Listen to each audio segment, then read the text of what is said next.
پێشبینی دەکرێت دەسەڵاتدارانی کورد بەم ئەقلیەتە لە ئیدارەدان و بەڕێوەبردننی وڵات ڕوبەڕووی شکستی گەورە ببنەوە هەرێم و خەڵکەکەشی تووشی نەهامەتی بکەن. دەوترێت کوردستان لەوە نزیک دەبێتەوە ببێت بە زیندانێکی گەورە، چونکە ماڵ و سامان کەوتۆتە دەست دوو بنەماڵە و هیچ کات ئەو دەسەڵاتە نەیتوانیوە ئیدارەیەکی تەندروستی هەرێم بدات و ڕەنگە دوجاریش ئەوان باجی ئەم بێباکیە بدەن. لە ڕاستیە دۆخی هەرێمی کوردستان لە ئێستادا بەرەو تونێلێکی تاریگە چێ لە هەموو ڕووەکانەوە لە ئاستی ئابووری، لە ئاستی سیاسی، لە ئاستی ئیدارەی لامەرکەزی.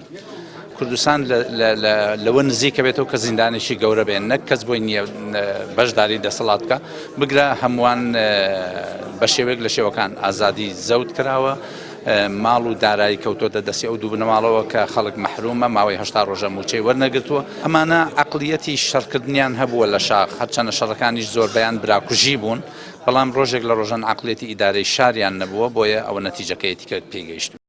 گرفتەکە ئەوەیە دەسەڵاتدارانی هەرێم پند لە ڕوخانی دیکتاتۆرەکانی ناوچەکە وەرناگرن و بەردەوامن لە برسیکردنی خەڵک و تەشەنەسەندنی گەندەڵیەکان.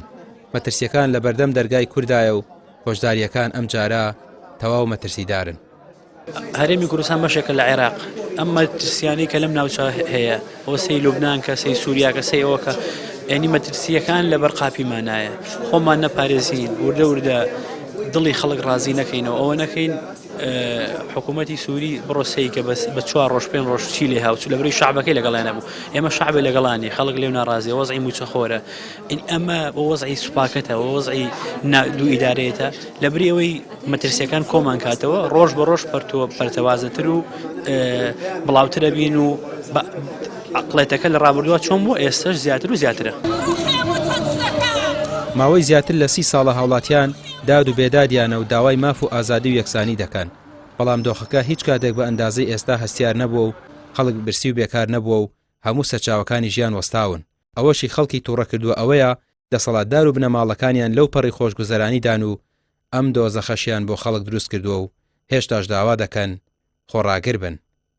ڕامیار عوسمان، کەناڵی پێیام، سلێمانی.